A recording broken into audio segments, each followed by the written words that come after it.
Okay, the topic of clauses. We're going to study clauses. What are clauses? Copy the title.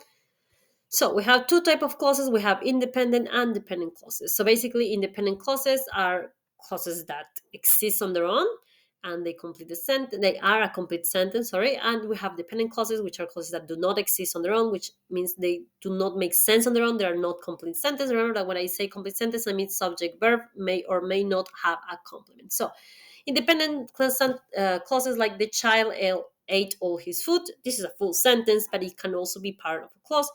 A dependent clause doesn't make sense or is not a complete sentence. So when I say even though he didn't want to, this is a clause, but it's, if you notice, there is no subject, there is no verb. This is not a full sentence. Okay, copy this, pause and copy. We're going to move on. Relative clauses. What is a relative clauses? We saw this when we saw the relative pronouns. Copy the list if you need to copy. So we have the pronouns and we have the use of the pronouns. How do we use relative clauses? So I'm gonna just read some of the examples. This is the movie that I was talking about. This pronoun that is referring to the word movie. It always goes like this. The relative pronoun refers to the previous noun. So the movie, which is very good, so which is referring to the movie. Important things to notice here: that and which refer to people, to things, who and whom refer to people, and whose refer to either people or things.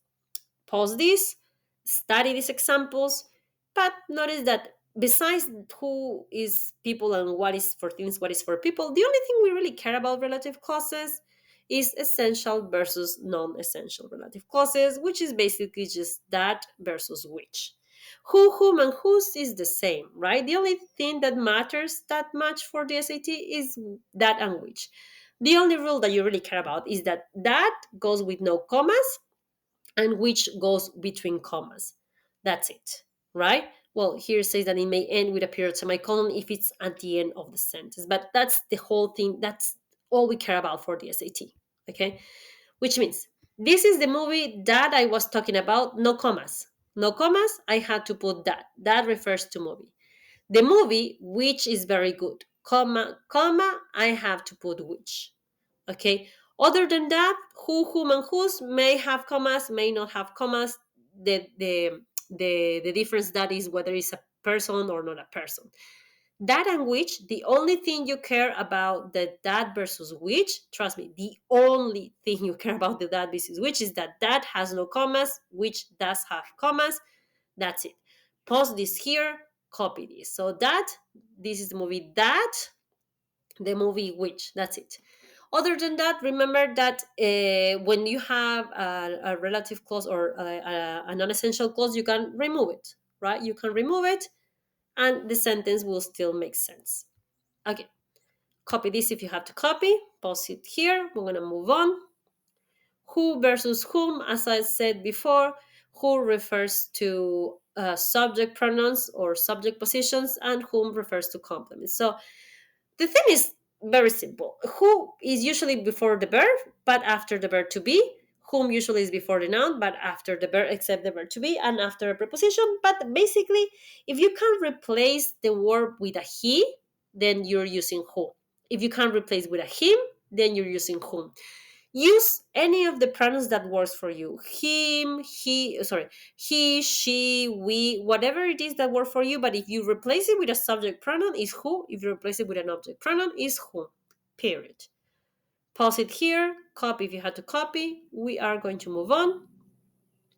Basically, the men who are busy because they perform the action. The men whom I don't like because they receive the action of not liking. The men to whom, because it's after preposition and she's talking to them. You can stop this here and analyze the sentences. I know I usually don't over explain because, as I told you, you don't really need extra rules. You just need to learn the one or two rules and then you move on. Don't really pay too long or too much attention to these rules unless you notice that you're bad at it, in which case you have to pay a lot of attention. Clauses of concession. This is important in the SAT. This is also tested in the SAT. I do want you to copy this. So we have despite and in spite of. Now they have the same meaning. So people ask, okay, when do I use despite? When I use in spite of? In your real life, just use them whenever you want. Like whatever, whichever you like the most, just use that one. Forget about it. How do we use them? They either appear at the beginning or after a comma, right? So either appear at the very beginning or after a comma. The whole thing that the SAT tests is, I mean, I want you to understand this, but the whole thing is that if your sentence begins with this, despite his tardiness, after the comma will be the real subject. His subject managed verb. So, despite his tardiness, the tardiness of the subject, he managed to close the deal. So this is just a clause of concession. This is not a full sentence. It's part of the sentence, but it doesn't contain the subject. So in spite, well, the same thing. I'm gonna use another example. He managed to close the deal in spite of his tardiness. This is another position, but it's the same. We have the subject, we have the verb, we have the complement, we have a comma, and then we have a clause. This is just a clause. We're not looking for subject verb. It doesn't have a subject verb. The important thing is that if this clause contains a pronoun, this pronoun has to refer to the noun, to the subject. Okay, I'm gonna pause this, copy if you had to copy, and we're going to move on. Although, even though, and though, this is also important for the SAT. They are subordinate conjunctions, they create subordinate clauses, and the same thing with the commas. So if you have a sentence that begins with although, and this is very, very, very important, the subject is not here, really. No, I know that you see a subject and I know that you see a verb, but the real subject is here after the comma. This is the subject, this is the verb, this is the complement. Whenever you see a sentence that begins with although, even though, and though, the subject will begin right after the comma. And everything that this clause has to correspond to the real subject that, as I said, begins right after the comma. This is always the case, no exception. This is how you're going to solve this type of question. Pause this here, copy if you have to copy. We are going to move on. Participle clauses, same rule, exactly the same rule. We have a participle clause, which is a clause that is created by either using the present participle, gerunds, ings, or past participles, eds, and the subject appears at the beginning or after the comma. So when your participle clause is at the beginning, changing her mind, the subject has to appear right after the comma. The important thing, very, very important thing, is that whatever appears after the comma is the subject, is the person who changed her mind.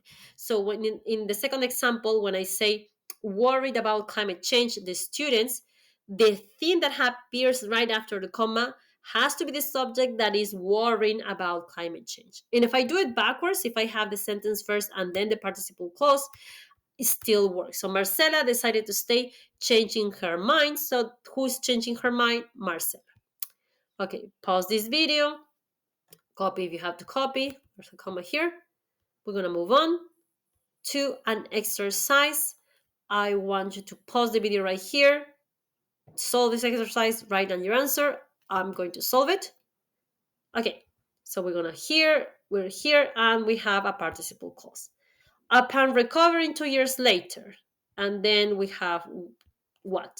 Forcing an arranged return from the real court and precipitating a series of as the words of roses. Okay, so here we need a clause. If you notice also, there is no verb here. I mean, this looks like a verb, but it's not a verb because there is no verb to be. There is no auxiliary to be or no auxiliary have or has, which means whatever is here has to be the subject with the verb. Now, upon recovering 2 years later, before we check the alternatives, I want you to notice something. This is a participle clause ing, which means this is the subject, right? And this subject has to perform the verb of recovery. So whatever it is that we're looking for is something or someone who's recovering. Now, very important thing, usually this will be a human being, not necessarily, but in here we will use human being. We're going to do a process of elimination, not really Poe, but elimination for grammar. Henry resumed his reign. So upon recovering, comma, subject, okay, I have the subject is Henry. Good. Let it pass. Let's analyze letter B. Upon recovering 2 years later, the reign of Henry resumed. Well, the reign is recovering. Well, maybe, but it's not really because the whoever is recovering is a human being, so it's not the reign. Letter C. Henry's reign resumed upon recovering 2 years later. Well, not Henry's reign because again I'm looking for the human. Upon recovery, it was Henry, so it not really because I want the human. Now there's extra information because as I told you, how do you know that the one who recovers is a human? Not necessarily, right? Maybe the ones who recovers is a thing. I mean, your phone can recover. I don't know. Yeah. Okay, or a company can recover. Okay, yes. But if you read before, which I didn't do, but as I told you, something you had to read before. So recovering 2 years later, well, we kind of see before that the or whoever we're talking about is Henry, King Henry something something, fall gravely ill. So we are looking for a human being, which means whoever is recovering is a human being. And since after the comma we have to have the subject, letter A is the only one that has the subject, so letter A will be my answer. This is how I solve clauses question in the SAT. Okay, this is it. We have two more topics to see. See you in the next video.